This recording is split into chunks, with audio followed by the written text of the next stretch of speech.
শুরু করছি আজকের গল্প হেমেন্দ্র কুমার রায়ের লেখা অলৌকিক। ইন্সপেক্টর সুন্দরবাবুর নতুন নতুন খাবারের দিকে বরাবরই প্রচণ্ড লোভ। আজ বৈকালে চায়ের আসরে পদার্পণ করেই বলে উঠলেন, জয়ন্ত, ওবেলা কি বলেছিলে মনে আছে তো? জয়ন্ত হেসে বললে, মনে না থাকে মনে করিয়ে দিন। নতুন খাবার খাওয়াবে বলেছিলে। ও, এই কথা। খাবার তো প্রস্তুত। খাবারের নাম শুনতে পাই না যে। মাছের পেটি আর অ্যাসপারজাগাস অমলেট। রেঁধেছে কে? আমাদের মধু। মধু একটা জিনিয়াস। আনতে বলো, আনতে বলো। চা পর্ব শেষ হলো যথাসময়ে। অনেকগুলো পেটি আর অমলেট উড়িয়ে সুন্দরবাবুর আনন্দ আর ধরে না। পরিতৃপ্ত ভুঁড়ির ওপরে সস্নেহে হাত বুলোতে বুলোতে তিনি বললেন, মনের মতো পানাহারের মতো সুখ দুনিয়ায় আর কিছু নেই। কি বলো মানিক? মানিক বললে, কিন্তু অত সুখের ভিতরেও কি একটা ট্র্যাজেডি নেই? কিরকম? খেলেই খাবার ফুরিয়ে যায়। তা যা বলেছ। আবার অনেক সময় খাবার ফুরোবার আগে পেটই ভরে যায়। হ্যাঁ ভায়া, ওটা আবার খাবার ফুরোনোর চেয়েও দুঃখজনক ব্যাপার। খাবার আছে, পেট কিন্তু গ্রহণ করতে নারাজ। অসহনীয় দুঃখ। ঠিক এমন সময়ে একটি লোক ঘরের ভেতরে প্রবেশ করল। তাকে দেখেই জয়ন্ত বলে উঠল, আরে হরেন যে, বসো ভাই বসো। সুন্দরবাবু, হরেন হচ্ছে আমার আর মানিকের বাল্যবন্ধু। মানিক বললে, হরেন, ইনি হচ্ছেন সুন্দরবাবু, বিখ্যাত পুলিশ ইন্সপেক্টর আর প্রখ্যাত ঔদারিক। ঔদারিক মানে কি মানিক? শুধলেন সুন্দরবাবু। ঔদরিক অর্থাৎ উদর পরায়ণ, অর্থাৎ পেটুক। বেশ ভাই বেশ, যা খুশি বলো। তোমার কথায় রাগ করে আজকের এমন খাওয়ার আনন্দটা মাটি করব না। জয়ন্ত বললে, তারপর হরেন, তুমি কি এখন কলকাতাতেই আছো? না, কাল এসেছি, আজই দেশে ফিরব। কিন্তু যাবার আগে তোমাদের একটা খবর দিয়ে যেতে চাই। কিরকম খবর? যেরকম খবর তোমরা ভালোবাসো। কোনো অসাধারণ ঘটনা? তাই। তাহলে আমরা শুনতে প্রস্তুত। সম্প্রতি অসাধারণ ঘটনার অভাবে আমরা কিঞ্চিত ম্রিয়মাণ হয়ে আছি। ঝাড়ো তোমার খবরের ঝুলি। হরেন বললে, সুন্দরবাবু, জয়ন্ত আর মানিক আমাদের দেশে গিয়েছে, কিন্তু আপনার কাছে আগে তার কিছু পরিচয় দেওয়া দরকার। আমাদের দেশ হচ্ছে একটি ছোট শহর, কলকাতা থেকে মাইল ৩০ দূরে। সেখানে ১৫-১৬ হাজার লোকের বাস। অনেকে ডেইলি প্যাসেঞ্জার কলকাতায় চাকরি করতে আসেন। তাদের মধ্যে কয়েকজন বড় অফিসার আছেন। স্টেশন থেকে শহরের দূরত্ব প্রায় ১.৫ মাইল। এই পথটা বেশিরভাগ লোকই পায়ে হেঁটে পার হয়। যাদের সঙ্গতি আছে তারা ছ্যাঁকড়া গাড়ি কি সাইকেল রিকশার সাহায্য নেয়। মাসখানেক আগে, অর্থাৎ গেল মাসের প্রথম দিনে, সুরতবাবু আর অবিনাশবাবু সাইকেল রিকশায় চড়ে স্টেশন থেকে বাড়ির দিকে ফিরছিলেন। তারা দুজনেই বড় অফিসার। একজন মাহিনা পান ১,০০০ টাকা, আর একজন ৮০০ টাকা। সেই দিনই তারা মাহিনা পেয়েছিলেন। স্টেশন থেকে মাইল খানেক পথ এগিয়ে এসে একটা জঙ্গলের কাছে তারা দেখতে পেলেন আজব এক মূর্তি। তখন রাত হয়েছে। আকাশে ছিল সামান্য একটু চাঁদের আলো। স্পষ্ট করে কিছুই চোখে পড়ে না, তবু বোঝা গেল মূর্তিটা অসম্ভব ঠ্যাঙা। মাথায় অন্তত ৯ ফুটের কম উঁচু হবে না। প্রথমে তাদের মনে হয়েছিল সেটা কোনো নারীর মূর্তি, কারণ তার দেহের নিচের দিকে ছিল ঘাগরার মতো কাপড়। কিন্তু তার কাছে গিয়েই বোঝা গেল সে নারী নয়, পুরুষ। ভীষণ কালো মুখখানা সম্পূর্ণ অমানুষিক। তার হাতে ছিল লাঠির বদলে লম্বা একগাছা বাঁশ। পথের ঠিক মাঝখানে একেবারে নিশ্চল হয়ে সে দাঁড়িয়েছিল। রিকশাখানা কাছে গিয়ে তাকে পাশ কাটিয়ে যাবার চেষ্টা করতেই সে বিষম চিৎকার করে ধমকে বলে উঠল, এই উল্লুক, গাড়ি থামা। তারপরেই সে রিভলভার বার করে ঘোড়া টিপে দিলে। দ্রুম করে শব্দ হবার সঙ্গে সঙ্গেই রিকশার চালক গাড়ি ফেলে পলায়ন করল। সুরতবাবু আর অবিনাশবাবুও গাড়ি থেকে নেমে পড়বার উপক্রম করতেই মূর্তিটা তাদের দিকে রিভলভার তুলে কর্কশ স্বরে বললে, যদি প্রাণে বাঁচতে চাও, সঙ্গে যা আছে সব রিকশার ওপরে রেখে এখান থেকে সরে পড়ো। তারা প্রাণে বাঁচতেই চাইলেন। ভয়ে কাঁপতে কাঁপতে সঙ্গের সমস্ত টাকা, হাতঘড়ি, আংটি, এমনকি ফাউন্টেন পেনটি পর্যন্ত সেখানে ফেলে রেখে তারা তাড়াতাড়ি চম্পট দিলেন। পরে পুলিশ এসে ঘটনাস্থলে রিকশার পাশে কুড়িয়ে পায় কেবল সেই লম্বা বাসটাকে। প্রথম ঘটনার 7 দিন পরে ঘটে দ্বিতীয় ঘটনা। মৃণালবাবু আমাদের দেশের লোক। মেয়ের বিয়ের জন্যে তিনি কলকাতায় গহনা গড়াতে দিয়েছিলেন। ঘটনার দিন সন্ধ্যার সময়ে ট্রেন থেকে নেমে 5,000 টাকার গহনা নিয়ে পদব্রজেই আসছিলেন। তিনিও একটা জঙ্গলের পাশে সেই সুদীর্ঘ ভয়াবহ মূর্তিটিকে অস্পষ্টভাবে দেখে থমকে দাঁড়িয়ে পড়েন। সেদিন কতকটা স্পষ্ট চাঁদের আলো ছিল বটে, কিন্তু জঙ্গলের ছায়া ঘেঁষে মূর্তিটা এমনভাবে দাঁড়িয়েছিল যে ভালো করে কিছুই দেখবার জো ছিল না। সেদিনও মূর্তিটা রিভলভার ছুঁড়ে ভয় দেখিয়ে মৃণালবাবুর গহনাগুলো কেড়ে নিয়ে তাকে তাড়িয়ে দেয়। সেবারেও পরে ঘটনাস্থলে গিয়ে পাওয়া যায় কেবল একগাছা লম্বা বাঁশ। এইবারে তৃতীয় ঘটনা।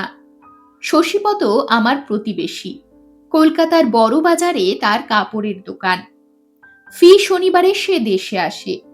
গেল শনিবারেও আসছিল। তখন সন্ধ্যা উতরে গিয়েছিল, কিন্তু চাঁদ ওঠেনি।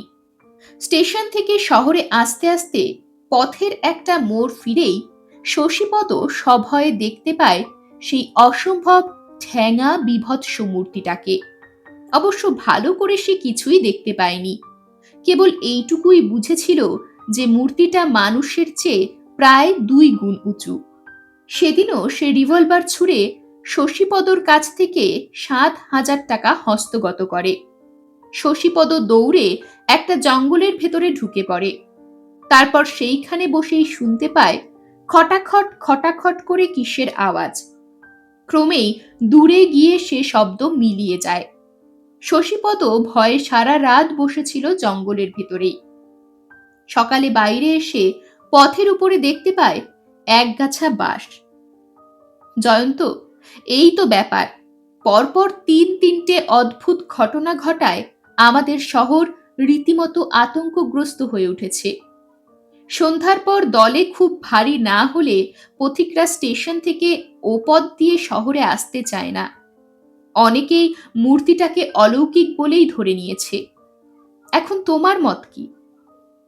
জয়ন্ত স্তব্ধ হয়ে বসে রইল কয়েক মিনিট। তারপর ধীরে ধীরে বললে, ঘটনাগুলোর মধ্যে কি কি লক্ষ্য করবার আছে তা দেখো। বাংলাদেশে 9 ফুট উঁচু মানুষ থাকলে এতদিনে সে সুবিখ্যাত হয়ে পড়ত। সুতরাং অনুমান করা যেতে পারে অপরাধী 9 ফুট উঁচু নয়। সে দেহের নিচের দিকটা ঘাগরায় বা ঘেরাটোপে ঢেকে রাখে কেন? তার মুখ অমানুষিক বলে মনে হয় কেন? সে একটা লম্বা বাঁশ হাতে করে দাঁড়িয়ে থাকে, আবার বাঁশটাকে ঘটনাস্থলে ফেলে রেখে যায় কেন? সে প্রত্যেকবারই চেষ্টা করে তার চেহারা কেউ যেন স্পষ্ট করে দেখতে না পায়। কেন? শশীপদ শুনেছে খটাখট খটাখট করে একটা শব্দ ক্রমেই দূরে চলে যাচ্ছে। কিসের শব্দ? সুন্দরবাবু বললেন, তুমি কিছু অনুমান করতে পারছো? কিছু কিছু পারছি বই কি। হরেন, ওই 3টে ঘটনায় যাদের টাকা খোয়া গিয়েছে তারা কি শহরের বিভিন্ন পল্লীর লোক? না, তারা সকলেই প্রায় এক পাড়াতেই বাস করেন। তবে তোমাদের পাড়ার বা পাড়ার কাছাকাছি কোথাও বাস করে এই অপরাধী। কেমন করে জানলে? নইলে ঠিক কোন দিনে কোন সময়ে কোন ব্যক্তি প্রচুর টাকা নিয়ে দেশে ফিরে আসবে, অপরাধী নিশ্চয়ই সে খবর রাখতে পারত না। না জয়ন্ত, আমাদের পাড়ায় কেন, আমাদের শহরেও 9 ফুট উঁচু লোক নেই। আমিও ও কথা জানি, তোমার কথা আমি বুঝতে পারছি না। আপাতত বেশি কিছু কাজ নেই, আমাকে কিঞ্চিত চিন্তা করবার সময় দাও। তুমি আজই দেশে ফিরে যাচ্ছ তো?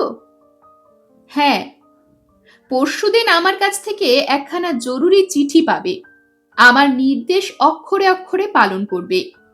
আর ঠিক 1 সপ্তাহ পরে তুমি কলকাতায় এসে আমাদের নিয়ে যাবে। হরেন চলে গেল। জয়ন্ত যেন নিজের মনেই গুনগুন করে বললে, খটাখট খটাখট খটাখট, মূল্যবান সূত্র। নির্দিষ্ট দিনে দুপুরবেলায় হরেন এসে হাজির। জয়ন্ত শুধল, চিঠিতে যা যা বলেছি ঠিক সেই মতো কাজ করেছ তো? অবিকল। মানিক, সুন্দরবাবুকে ফোন করে জানাও আজ 5:30টার ট্রেনে যাত্রা করব। প্রায় 7:30টার সময় তারা হরেনদের দেশে এসে নামল। আকাশ সেদিন নিশ্চন্দ্র।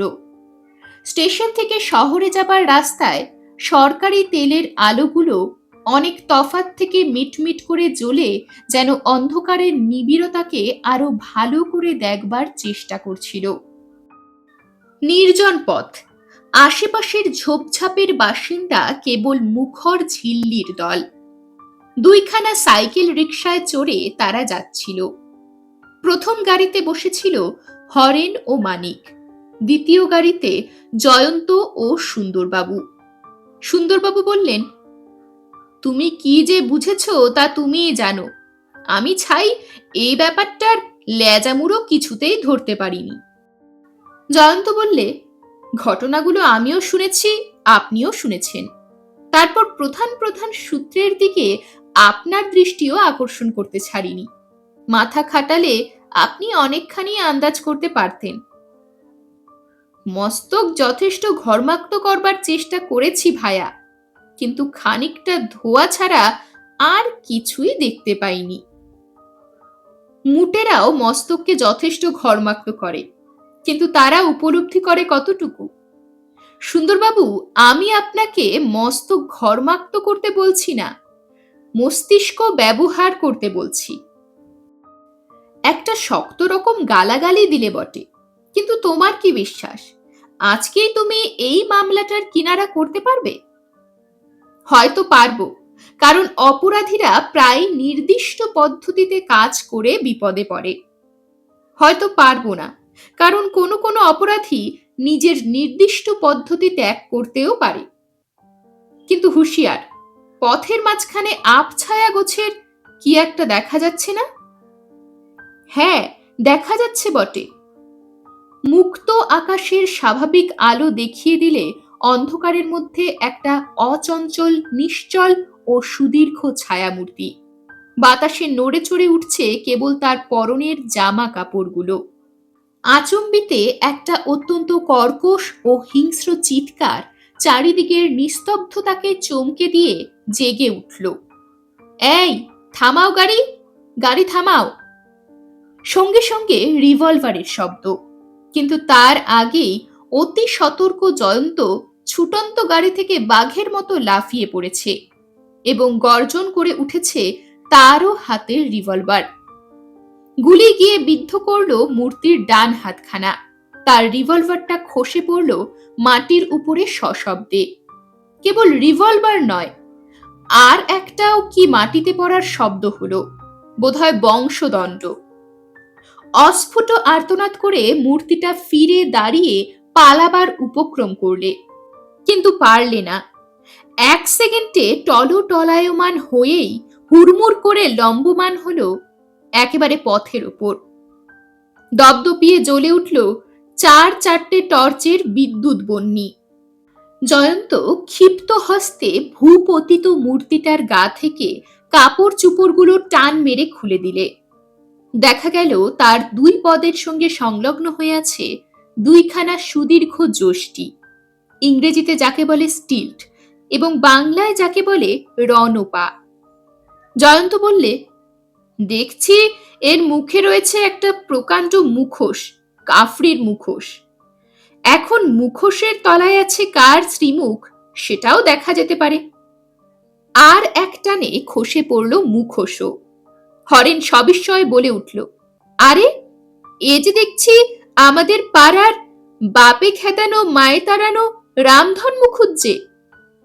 বয়স বাড়ার সঙ্গে সঙ্গেই ও কুপথে যায়, কুসঙ্গীদের দলে মেশে, নেশাখোর হয়, জুয়া খেলে, পাড়ার লোকেদের উপর অত্যাচার করে। এর জন্য সবাই ত্রস্ত ব্যতিব্যস্ত, কিন্তু এর পেটে পেটে যে এমন শয়তানি, এতটা তো আমাদের স্বপ্নেরও অগোচর ছিল। জয়ন্ত বললে, সুন্দরবাবু, প্রধান প্রধান সূত্রের কথা আগেই বলেছি, এখন সব কথা আবার নতুন করে বলবার দরকার নেই, কেবল দু তিনটে ইঙ্গিত দিলেই যথেষ্ট হবে। গোড়া থেকে আমার দৃঢ় ধারণা হয়েছিল অপরাধী হরেনেরই পাড়ার লোক। সে পাড়ায়, এমনকি সে শহরেও 9 ফুট উঁচু কোনো লোকই নেই। সুতরাং ধরে নিলুম সে উঁচু হয়েছিল কোনো কৃত্রিম উপায় অবলম্বন করে। অপরাধের সময় সে আবছায়ায় অবস্থান করে, পাছে কেউ তার কৃত্রিম উপায়টা আবিষ্কার করে ফেলে। তাতেই আমার ধারণা হলো দৃঢ়মূল। এখন সেই কৃত্রিম উপায়টা কি হতে পারে? শশীপদ শুনেছিল খটাখট খটাখট করে কি একটা শব্দ ক্রমেই দূরে সরে যাচ্ছে। এই নিয়ে ভাবতে ভাবতে ধা করে আমার মাথায় আসে রণপার কথা। রণপার উপরে আরোহণ করলে মানুষ কেবল উঁচু হয়ে ওঠে না, খুব দ্রুত বেগে চলাচলও করতে পারে। সেকালে বাংলাদেশের ডাকাতরা এই রণপায় চড়ে এক এক রাতেই 50-60 মাইল পার হয়ে যেতে পারত। পদক্ষেপের সময় রণপা যখন মাটির উপরে পড়ে তখন খটাখট শব্দ হয়, কিন্তু রণপায় উঠে কেউ স্থিরভাবে দাঁড়িয়ে থাকতে পারে না, টাল সামলাবার জন্য চলাফেরা করতে হয়। অপরাধী স্থির হয়ে দাঁড়িয়ে থাকবার জন্য একগাছা বাঁশের সাহায্য গ্রহণ করত। কার্যসিদ্ধির পর বাঁশটাকে সে ঘটনাস্থলেই পরিত্যাগ করে যেত, কারণ রণপায় চড়ে ছোটবার সময় এত বড় একটা বাঁশ হয়ে ওঠে উপসর্গ মতো। সুন্দরবাবু বললেন, এসব তো বুঝলুম, কিন্তু আসামি এমন বোকার মতো আমাদের হাতে ধরা দিলে কেন সেটা তো বোঝা যাচ্ছে না। জয়ন্ত হাসতে হাসতে বললে, ওটা আমার কল্পনা শক্তির মহিমা। আগেই বলেছি তো, অপরাধীরা নির্দিষ্ট পদ্ধতিতে কাজ করতে গিয়েই বিপদে পড়ে। অপরাধী সর্বদাই খবর রাখত পাড়ার কোন ব্যক্তি কবে কি করবে বা কি করবে না। আমার নির্দেশ অনুসারে হরেন রটিয়ে দিয়েছিল কলকাতায় ব্যাংকের পর ব্যাংক ফেল হচ্ছে, সে ব্যাংকে আর নিজের টাকা রাখবে না। অমুক তারিখে কলকাতায় গিয়ে সব টাকা সে তুলে নিয়ে আসবে। অপরাধী এ টোপ না গিলে পারেনি। সুন্দরবাবু বললেন, একেই বলে ফাঁকতালে কিস্তিমাত। এরকমই আরো সব গল্প পেতে চ্যানেলটিকে সাবস্ক্রাইব করে দেবেন, আর গল্পটি যদি ভালো লেগে থাকে তাহলে লাইক, শেয়ার আর কমেন্ট করে দেবেন।